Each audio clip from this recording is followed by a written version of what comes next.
Today I'm going to talk you through how to make the Flying Bobbins beauty gift set. In your kit you'll get everything that you need to make this lovely wash bag, and this is so that you can pop your makeup wipes and your headband into this wash bag to put it through the washing machine without it getting damaged. So that's a zip up wash bag made out of mesh. You can also use that to store your items in. We're then going to make 6 of these bamboo toweling wipes. These have cotton on one side and toweling on the other, and the toweling has 2 different faces. You can either have the traditional loop back towel, or you've got a very fluffy side as well. So we're going to, in fact, the kit contains everything you need to make 6 of those. Then there's a matching toweling headband, which has got an elasticated bit at the back and an attractive knot feature at the front. That's to keep your hair out of your eyes when you're taking off your makeup or doing your beauty routine. And then lastly, just to add to the gift set something really pretty, we're going to make a super easy scrunchie as well. So let's talk you through now how to make everything contained within our beauty kit. In the Flying Bobbins kit, you will have all of your pieces that you need for these projects ready cut out for you. You also get your zip, ribbon and your elastic, as well as your net for making the bag. So everything that you need to make the items that I've just shown you. And this currently comes in 2 colours, the jade or the chartreuse. In this tutorial, I'm going to be making the chartreuse. Of course, you could use this, make this with any of your own printed cottons and some toweling. And if you do want to download the pattern, that's available at flyingbobbins.com. We'll start by making the wash bag, and for that you simply need a piece of net, a 20cm zip, some strips of fabric or bias binding, and a piece of ribbon to finish the zip. Start by taking your net and line it up in front of you, looking at the shorter side here. Then take your zip and place your zip right sides down on the top edge of your mesh, like so. So that's my front of my zip with a zip puller touching the fabric there. I'm going to hold that in place with a couple of clips.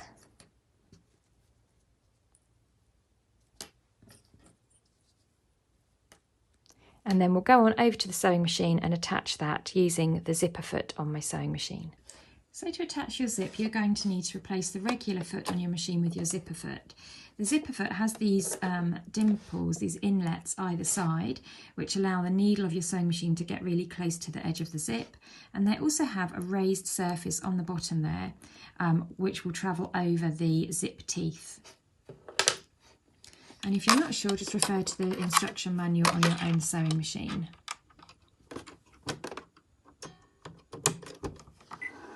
I've threaded my machine up with a plain white thread, and I'm just using a universal needle, nothing fancy needed here.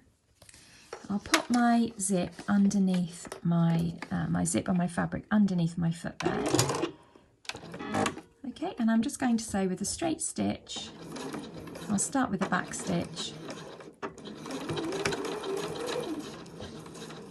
And you can see that the raised area of my zipper foot is allowing these teeth to travel under it. You just won't be able to do that with a normal zip foot. And in order to keep myself on the straight and narrow, I'm just lining up the edge of that tongue there with the edge of my zip, and that just gives me a nice reference point. If things start to slip about, making sure that your needle's down in your fabric, you can lift your foot and reposition your fabric at any time.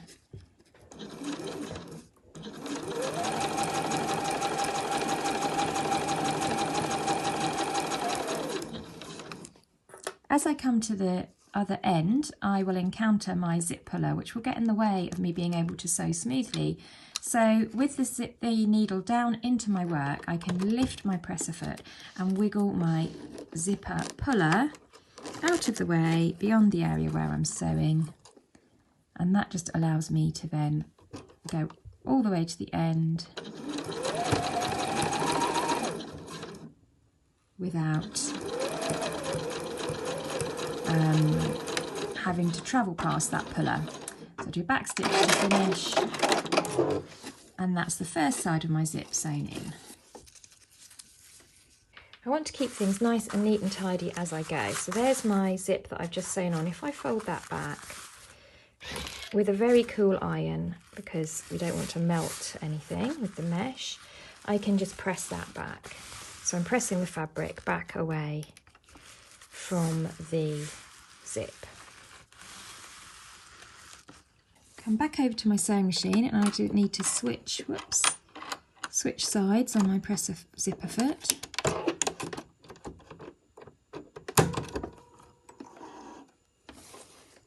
And then I can now do a top stitch on the front edge here, just to finish that side of that zip off. And this top stitch will just stop the fabric from folding in front of the zip with use. I'll start with a back stitch.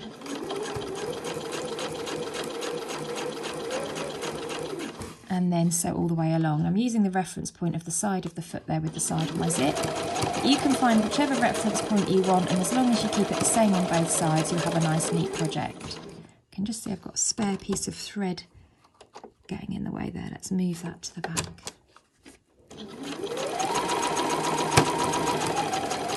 Once again, as I get to the zip puller, I can, with my needle down in my work, I can lift my presser foot and move that puller beyond where I'm sewing.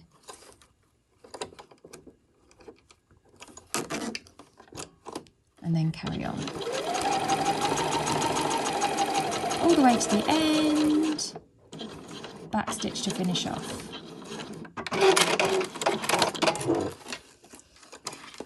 And that's that side of the zip done now. So the mesh is folded out of the way and top stitched down, and have a nice neat zip. And the good thing about this mesh is that it doesn't fray. So if you're using a cotton fabric, you might want to, before you do that, you might want to overlock or finish the edges or apply a binding to cover the raw edges. But because I'm using this mesh that doesn't fray, I don't have to worry about that. We are now going to do exactly the same on the other side. So I'm looking at the right side here. I've got my zip facing up, looking at me. Trim off any threads if I notice any stray threads. And then what I want to do is fold my fabric up and bring it to meet the other side of my zip. And I'll just pop some clips to keep that all in place. You could use clips or you could use pins, whichever you prefer. For these smaller projects, I tend to find that clips are super easy. The other thing, of course, with pins is that these loops on this fabric are quite big with the mesh, so pins might be tricky. Clips are nice and easy. Swap my zipper foot back over to the other side. There's lots of swapping of the zipper foot going on here, and I will just repeat exactly the same, but on the other side of my zip. Back stitch to begin with.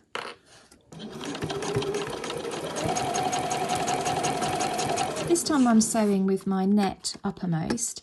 You'll find that because of these loops, it can stretch out. So you just want to control and counteract that stretch by just placing your fingers on the mesh just to stop it from stretching out too far beyond the end of the zip. It wasn't such an issue when the mesh was on the underside.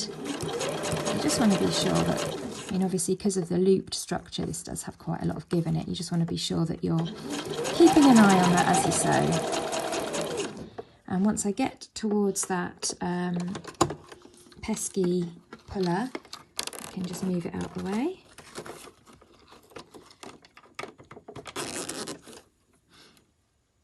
As long as your needle is down in your fabric, that's absolutely fine to do that. And finish with a back stitch.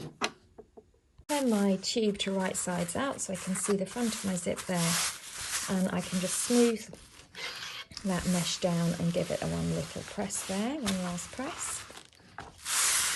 And then I want to top stitch down the other side just as I did on the first side.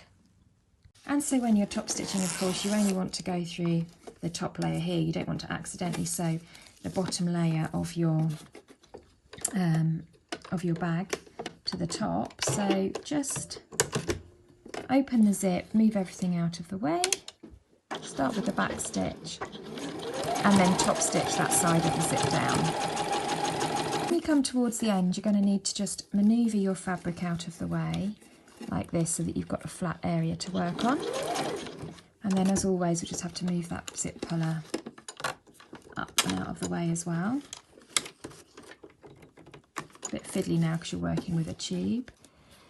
So just take your time.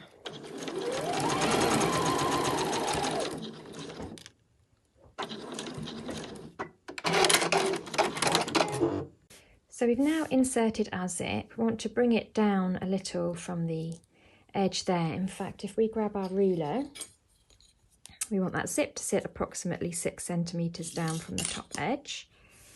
And then we can just clip the 2 side seams together.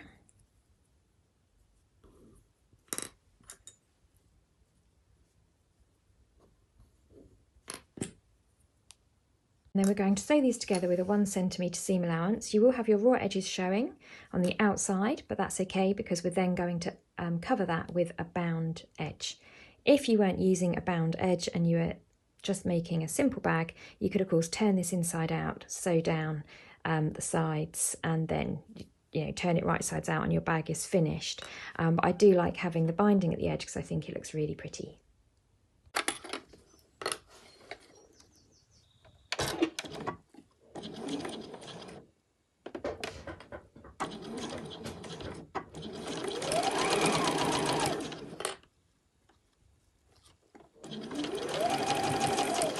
So just a normal straight stitch, approximately a 1 centimetre seam allowance, all the way down, and just start and finish with a back stitch.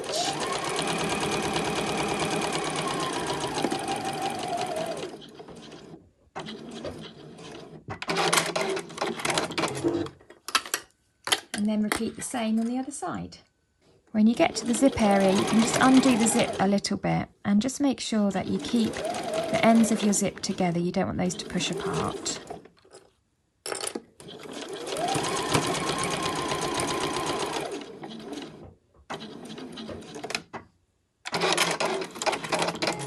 Take your strip of fabric and cut that into 2 equal length pieces.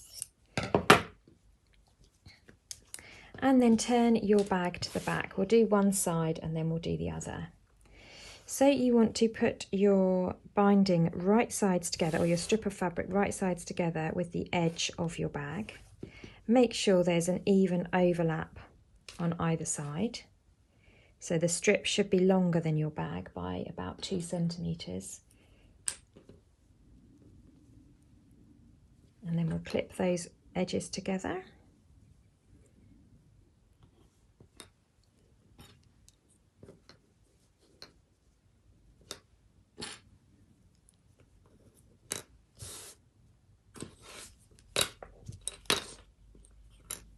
Make sure that raw edge is together on the right, looking at the right side. It does move about a little bit, this mesh. There we go. So it should be something like that with a little bit of extra on either side.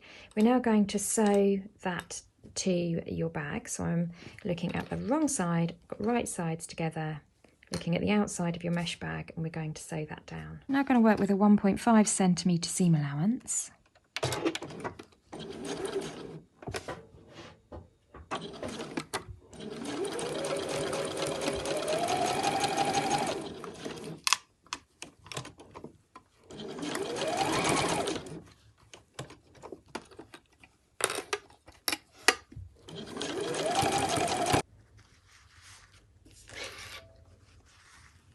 And then press that over so that you have an even amount of binding on both the back and the front,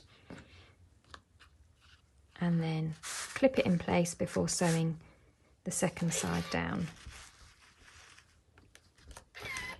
So with that all clipped down and the ends folded in, you can now stitch down the second side of your binding.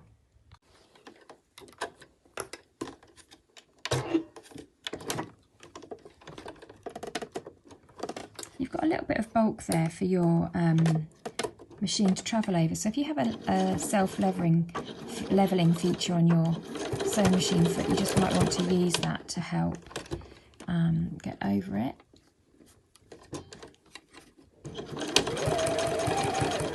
And as you can see, I'm just sewing right on the edge of my binding there.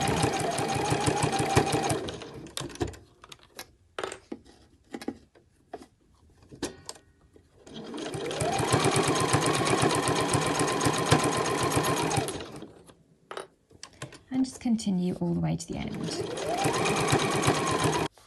And we just want to do exactly the same on the other side.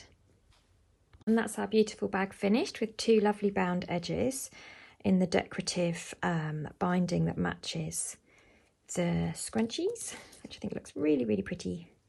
So we'll just do one finishing touch. I've folded my ribbon in half, post it through the end of my zip puller there. It's a bit of a trick to get it through. I use a pin. I mean, you could add a tassel, I suppose, if you had one as well, just to make it look extra pretty. There we go. And that is our laundry bag finished.